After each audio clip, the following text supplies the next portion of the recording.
There is a moment. Most people never see it coming. The man who stayed through everything, through the cold silences, through the broken promises, through the nights he carried pain that nobody asked about, reaches something.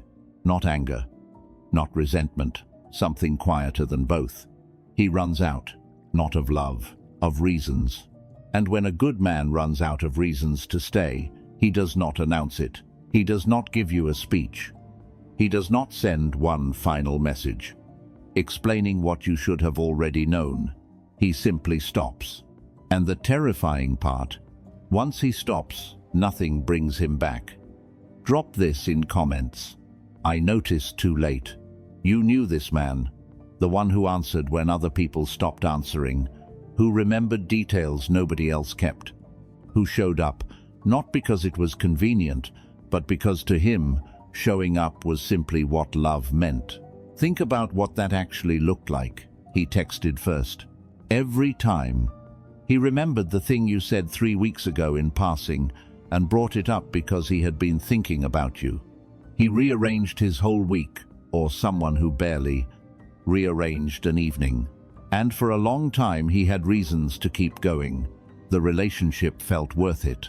The future felt possible. Then something began. Slowly. So slowly that even he did not notice at first. The reasons started thinning. Not disappearing overnight. Thinning. The way winter arrives not with one cold day but with 100 mornings slightly colder than the one before. And then, one morning he woke up and the warmth was just gone. Drop this in comments. Good men don't explode, they exhaust. Here is what people miss. The man was speaking the whole time, not with words, with effort. The morning he made breakfast that went unacknowledged. The night he stayed awake because something felt wrong and nobody asked why he looked tired. The birthday he remembered, that she forgot. The question he asked, "Are you okay?" when he could see something was wrong. She said fine, moved on. 2 hours later, she opened up to everyone else. Friends, strangers, anyone. Except him. That stays with a man, more than people realize. These were not dramatic moments. That is the point. Dramatic moments people pay attention to. It is the quiet moments, the small ones, the ones that happen between conversations that build the wall. And then, suddenly he realized something. He had been paying attention to someone who was not paying attention to him, not cruelly, just not. And that not accumulated. Drop this in comments. He was speaking, nobody was listening. Picture a man. He has been in this relationship for 2 years. Every morning he reaches. A question, a touch, a small check-in. What Gottman calls a bid for connection. And every morning the bid goes unanswered, not rejected, just received without anything coming back. He does not notice the first time or the 10th, but somewhere around the 100th, something changes.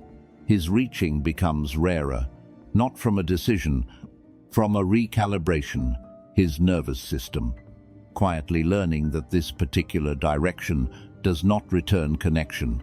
Baumeister found something that explains what comes next. Humans can give for a remarkable amount of time, but only when giving feels like a choice. The moment it feels expected, assumed, taken, something in the giver shuts a door, quietly, without ceremony.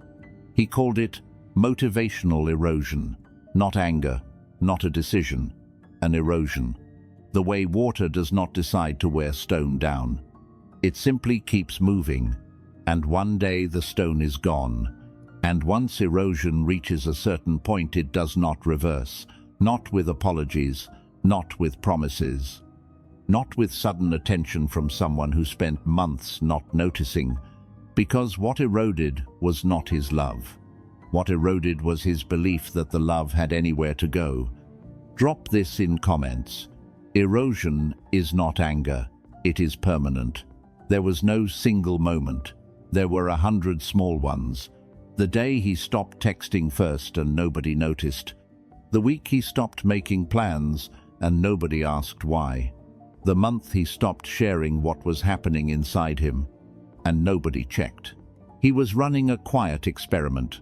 Not intentionally, his nervous system was running it for him. If I reach less, will they reach more? If I give less, will they give at all? And the answers came back. Quietly, accurately, devastatingly. He was not running an experiment anymore. He had his data. The relationship was sustained entirely by his effort. Without it, there was no relationship. There was only the habit of one. Drop this in comments. When he stopped, the silence said everything. Here is what people only understand after losing a good man. His leaving was not cruel. His leaving was honest, because the cruelest thing he could have done was stay. Stay while feeling nothing. Stay while going through motions. Stay while the person beside him learned that this hollow version was what love looked like. He did not leave to punish you. He left because staying had become a form of lying, and good men eventually cannot sustain a lie, even a comfortable one. He tried to stay, for longer than was good for him. He found reasons when reasons were hard to find. He extended grace past the point where grace was being received, because leaving felt like failure to him. And good men do not leave easily. They leave finally. And finally is permanent. Drop this in comments. He didn't leave because he stopped loving. He left because he ran out of reasons to believe. Marcus Aurelius wrote something in his private journal, words never meant to be published, that men who have been here read as description, not philosophy. Waste no more time arguing about what a good man should be. Be one. A good man, who has spent years giving more than he receives, is not being good. He is disappearing. The Stoics understood something about energy. When what you give flows into something that receives it, honors, it returns something, it replenishes. When what you give flows into something that absorbs without return, it depletes. A depleted man is not a cold man. He is a man who has finally understood that some places were never meant to hold what he was offering. And the most powerful thing he can do is stop offering it there. Drop this in comments. A good man who stops giving is not cold. He is finally honest. You have seen this. The couple where one person does everything, plans the trips, maintains the connection, initiates the conversations, keeps the peace. From the outside, it looks like love. From the inside, for the one doing everything, it looks like a job he never applied for. And then one day, he resigns. Not with a letter, with silence.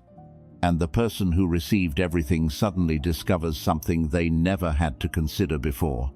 What does this feel like without him doing it? The answer is nothing.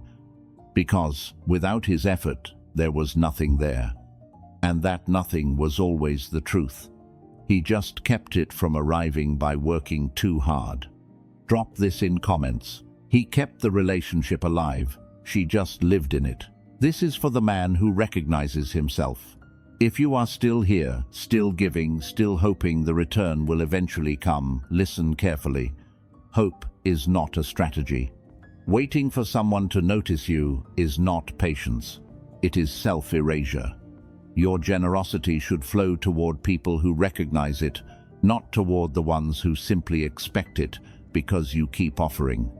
And for the person who is realizing they were the reason a good man left, his leaving was not random. It was the accumulated result of 100 small moments where you had the choice to reach back and didn't. Not from cruelty, sometimes from distraction, sometimes from assumption, sometimes simply because he was always there. And things that are always there stop being seen. The lesson is not to chase him back. The lesson is to understand what made him leave, so the next quiet, consistent man in your life does not run the same experiment and reach the same conclusion. Drop this in comments. I will reach back. Here is the truth most people learn only after the door closes. A good man leaving quietly is not weakness. It is the final act of someone who respected you enough to stop pretending. He did not leave because he stopped caring. He left because he was finally strong enough to choose himself after years of choosing someone who forgot to choose him back. And the hardest part, the part that stays, is not the leaving. It is the realization that the leaving was always going to come. He ran out of reasons, slowly. The reasons were always running out. And nobody thought to give him a new one until it was too late to matter. Think about the people in your life who keep showing up. The quiet ones, the consistent ones, the ones whose absence you have never had to imagine. When was the last time you gave them a reason to stay? Because good men do not need much. They need to know that what they bring is being received. Subscribe to Psychex Media, because the people who understand this stop taking quiet love for granted before the quiet love quietly leaves.